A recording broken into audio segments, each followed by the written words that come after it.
को आप निभाते रहिए, ईश्वर आपकी मदद करेगा। क्योंकि भगत जी ने 8 दिन पहले ही ये कार्यक्रम नियुक्त कर दिया था हर वर्ष की भांति, लेकिन कल हमारे ससुर साहब खत्म हो गए थे, जिनकी आपके यहाँ ननसाल थी, ननिहाल थी, गांव खुर्दिया। तो उस वजह से विचार किया कि हो सकता है वो ना आए, लेकिन वो बहुत अच्छी अवस्था में 85 वर्ष तक जिंदा रह करके सब तरह से संपन्न इस दुनिया को छोड़ करके गए हैं। हम ईश्वर से भी कामना करते हैं कि उनकी आत्मा को शांति दे, और बच्चों को करोड़पति बना के गए हैं, ऐसी बात नहीं है, सब तरह से संपन्न गए हैं। लेकिन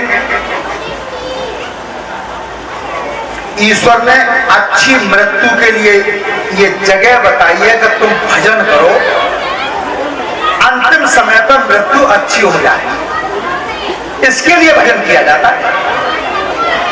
तो सही बता रहे हैं, 9 बजे दूध की डेयरी बंद करवाई है, 10 बजे खाना खाया है, 11 बजे दुनिया छोड़ दी, किसी को पता भी नहीं।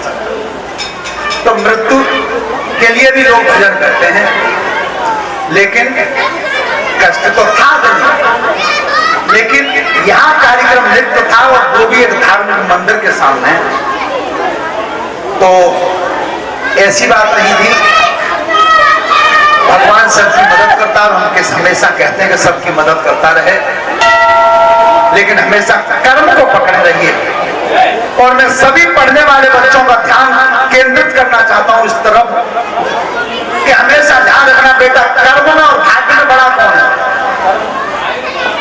जो कर्महीन होते हैं वो तो भाग्य को बड़ा बता देते हैं, हमारे तो भाग्य में यही लिखा है। लेकिन हमेशा ध्यान रखना, कर्म में वो बल है कि वो भाग्य को भी बदल देता है, भाग्य को भी बदल देता है। कर्म करते रहिए, और इसीलिए गोस्वामी जी ने कहा कर्म प्रधान विश्व रचना। और भगवान कृष्ण भी कहते हैं कि कर्म ने बाधिकारस्ते मां फलेषु कदाचन, ये गीता में कहा उन्होंने। श्रोता बंधु, तो जिस समय राजा का शरीर छूटा है, तो राजा ये कह गए थे, मदन नाम था उस मंत्री का, क्या मैं तुम्हारे गोद में अपने पुत्र को छोड़ के जा रहा हूं? मेरा बेटा जब तक नौजवान हो जाए और इस राजधानी का मालिक बनने लायक न हो, तब तक मेरे पुत्र का तुम पालन करते रहना, मेरे बेटा की रखवाली करते रहना। इतना सब बोल करके महाराज का भी देहांत हो गया। उस बच्चे की कीमत को केवल भगवान पहचानता है, जिसके माता और पिता दोनों ही संग छोड़ जाते हैं। दोनों ही संग छोड़कर उस बच्चे की हालत क्या होती है, ये तो केवल ईश्वर जानता है। और जिस समय वो बच्चा उस मंत्री की गोद में आया है, तो राज सिंहासन पर इन्हें दे दो जाला, ये कुछ कह रहे हैं।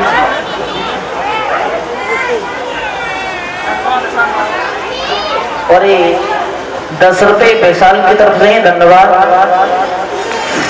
हेलो, ध्यान रखना, उस बच्चे को जब गोद में दे दिया था, तो अब राज सिंहासन पर वो मंत्री बैठा था। लेकिन श्रोता बंधु ध्यान दें, उस मंत्री के पुत्र का नाम था मदन। तो एक गोद में मदन बैठा, एक में बैठा चंद्रहार, दोनों ही बैठे थे गोद में। लेकिन देवर्षि नारद बता रहे हैं, कन्हैया सुनिए, उस दिन मैं आया था उस राजसभा में, तो मंत्री सिंहासन पर विराजमान था। तो मंत्री ने एक शब्द पूछा था मुझे कि ये दोनों बेटा बैठे हैं गोद में, इनमें राजा कौन सा बनेगा और इनमें मंत्री कौन सा बनेगा? ये प्रश्न किया था उस मंत्री ने, जिसके उदर में कपट भावना पैदा हो रही थी, और उस राज सिंहासन का मालिक को अपने बेटा को चाहता था। लेकिन चंद्रहास बाली अवस्था में गोद में बैठा है, अब वो मंत्री को ही अपना बाप समझता था। श्रोता बंधु, तो देवर्षि नारद ने जवाब दिया था, महाराज सुनिए, जो गद्दी का मालिक मंत्री बैठा था उससे कहा था नारद जी ने, क्या तुम मुखते पूछ रहे और बनने धर्म के राजा है।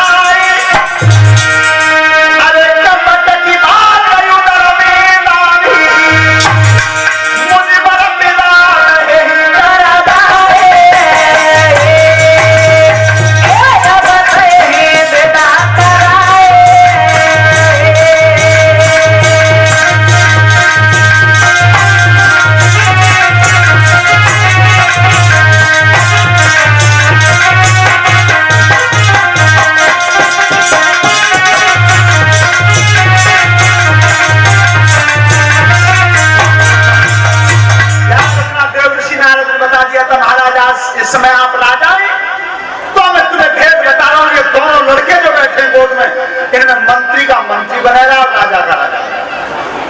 मंत्री के पेट में घाव बन गया कि जैसे तैसे इतनी बड़ी गद्दी मेरे हाथ में आई, और जब गद्दी का मैं सम्राट हूं इस समय, और तब भी मैं अपने लड़के को राजा नहीं बना पाया, तो फिर मेरे रहने को मतलब था वो 5 ओवर में दाव ली उसने। सोता बनो कामना क्या करता था वो उस गद्दी पे बैठ करके, पापी मन में सोच रहो और उजलती अपनाई है, हाथ फेर लाओ बेटा मैं बहुत करूं चतुराई है, मेरे घर में बन जाए ठाट, अरे इच्छा पूर्ण होई तब मेरी, मेरा कुंवर बन है सम्राट, मेरा कुंवर बन है सम्राट।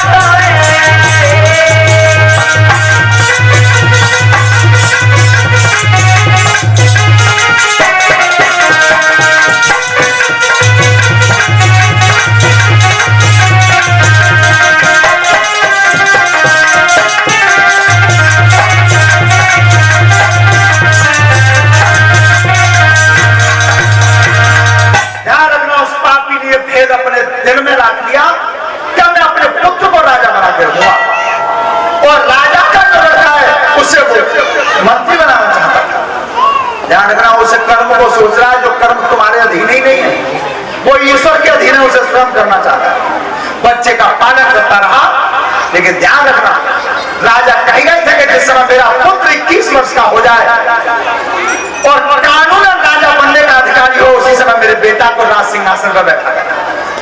लेकिन जब वो पुत्र 21 वर्ष तक पाल के लाया वो मंत्री, तो वह पापी के पेट में पाप पैदा हुआ है।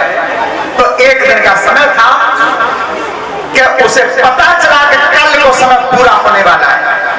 तब उस पुत्र चंद्रहास को अपने पास बुलाया, बेटा मेरे पास बैठ जाओ, तुम्हारी राजधानी को मैंने इतने दिन तक रखाया है, अब कल से ये शासन तुम्हारा होने वाला है, कल से ये राज तुम्हारा हो जाएगा, लेकिन तुम्हें एक काम करना होगा मेरे साथ।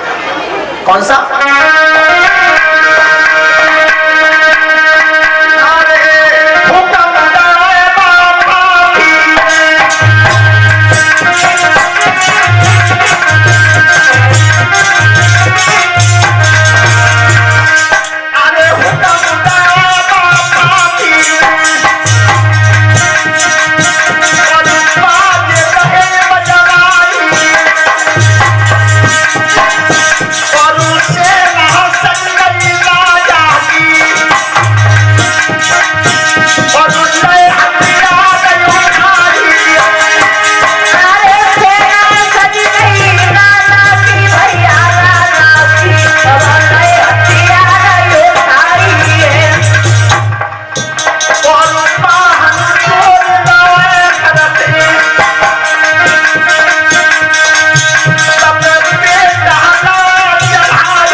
तो वो चंद्रहास का मंत्री से पिता कहने लगा था, जैसे आप मेरे पिता का राज दिखाने चल रहे तो मैं चलता हूं, सब चलता। और वो पापी क्या कर रहा है?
वो मंत्री पापी कपट का भाव लेकर के और चंद्रहास को लेकर के चल दिया।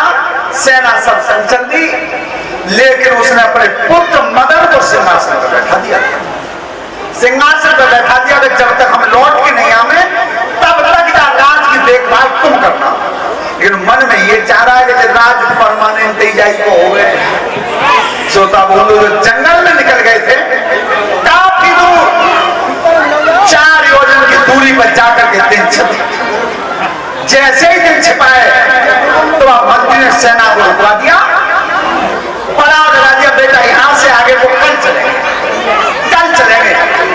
श्रोता बंधु रात्रि के समय पे आज वो कपट पैदा करता है दुष्ट। जब अंधेरा हो गया था क्या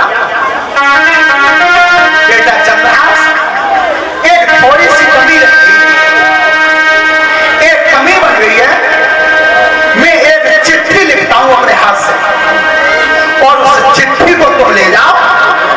जो बेटा मेरा मदन रह गया राज सिंहासन को देखने के लिए, बस चिट्ठी को मेरे बेटा के हाथ में दे देना, लेकिन गेल में खोलना मत और पढ़ना मत। ध्यान रखना कितना बड़ा विश्वास करते थे पहले। जो बात कही दी उस बात को निभाना और वचन को पूरा करना, ये उस समय की बात थी, आज नहीं। आपको सबसे ज्यादा सत्यता कहां दिखाई देते हैं? तुम्हारे प्रधानी के चुनाव पर देखना। तो अरे भगवान, काउ को खा लो, काउ को पी लो, काउ पे तो रुपया ले ले, वोट चौथे दे दे। लेकिन पहले ऐसा नहीं था। बेटा बात पर जब शांत हो जाओ। तो जिस समय वो पापी पत्र लिखता है अपने हाथ से, और लिखा क्या उसने?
सभी बेटियां ध्यान से सुने, पढ़ने वाले बच्चे ध्यान से सुने। एक चीज आज मैं तुम्हें वो बता के जाऊंगा, उसे बेटा अगर तुम अपने साथ नहीं रखोगी तो विद्या तुम्हारे पास से हट जाएगी। अगर विद्या को हर समय 24 घंटे अपने शरीर में हाथ से रखना चाहो पढ़ने वाले बच्चे, तो एक चीज को कभी मत त्यागना, और वो तुम्हारे सामने आ रही है। मैं बता रहा हूं, उस चीज को हमेशा 24 घंटे अपने साथ रखना। और विद्या तुम्हारा संग छोड़ जाए तो पप्पू की गारंटी, पर रखना क्या उसे ध्यान से सुनो। तो उस लड़की का नाम था बिसिया, और वो पापी आज चिट्ठी लिख रहा है वहां मंत्री अपने बेटा के लिए। क्या लिखा? कागज कलम हाथ लेके पापी नीति अपनाई है।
मैंने थोड़ी देर पहले भी बताया था अपने सभी बच्चों के लिए, मैं बेटा जीवन में बीड़ी गुटखा सिगरेट शराब का इस्तेमाल मत करना।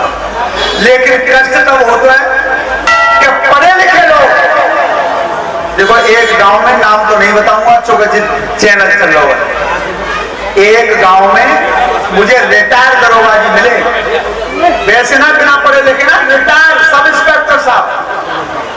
तो जी बात मैंने भागवत में कही कि बढ़िया दूध पियो, बढ़िया घी खाओ, सारे बादाम खाओ, लड़का है जी प्यार। सुबह दरोगा जी सांझ को मेरे पास आए तो उन्होंने जी बताओ शास्त्री जी, ये दूध और घी कितने दिनों में ताकत देता है? मैंने कहा साहब जी मान के चलो कि अगर बढ़िया तरह दिखा भी मिल जाए तो 6 महीना में कचौती का सब दिखा देते हैं। उन्हें की हम पे ऐसी दवाई है तो 6 मिनट में ये सब दिखा देते हैं। सत्यता बता रहा हूँ, ईमानदारी की बात। वो जो एक रिटायर्ड पढ़े लिखे अधिकारी थे उन्होंने कही मेरा ऐसी तो कोई खुराक बनी है ना जो 6 मिनट में सब दिखावे। उन्होंने की 6 मिनट में कैसे? बढ़िया भाव आधा ले लो 8 PM को, और तुम्हारे दूध और बादाम दिखाएंगे 6 साल में असर और 6 महीना में असर, और 6 मिनट में ना दिखावे तो भी गारंटी है। अरे मैंने कहा क्षमा करियो जी, हमारे तो मैंने की लेखा जोखा में है, तो मैं ऐसा बच्चों से ध्यान करता हूँ मैं कि बेटा इन चीजों पर ध्यान मन दे दियो, मत कोई कहीं भी करे करने के 2 मिनट में। हाँ जा पे कभी मन ध्यान देना, बढ़िया खाने पर बढ़िया भोजन। और सुनो एक बात बताऊं, अगर अच्छी लगे तो जितने भी बच्चे यहाँ बैठे हैं वो ताली बजाएंगे तीसरी बार। अच्छी बात बता रहा हूं सैद्धांतिक वैदांतिक नीति के अनुसार, ध्यान से सुने। तुम अपना भोजन खाते हो, विचार करो, और हम अपना भोजन खाते हैं। इसे प्रकृति कहते हैं।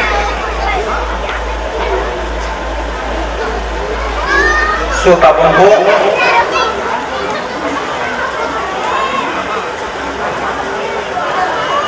सॉरी गलती हुई, ध्यान से सुने। दूसरे का भोजन छीन करके हम खाते हैं, इसे विकृति कहते हैं।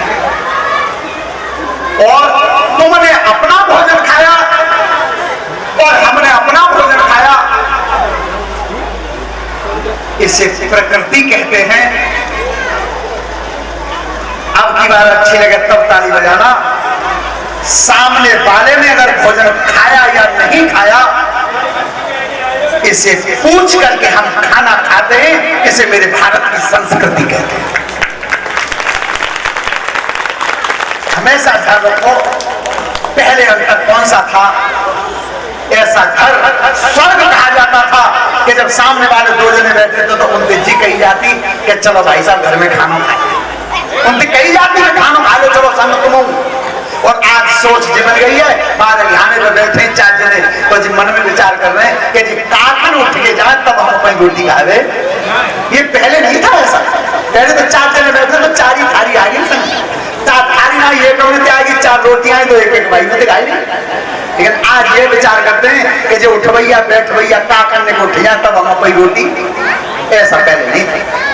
श्रोता बंधु, तो जिस समय आज वो काफी ने चिट्ठी लिखी है, बेटा मदन इस राजकुमार चंद्रहास को मैं तेरे पास भेज रहा हूं, इस राजकुमार को आते ही आते विष दे दे। वो चिट्ठी लेकर के चल गया वो हाथ में, और चिट्ठी साफ आमना सामने। श्रोता बंधु,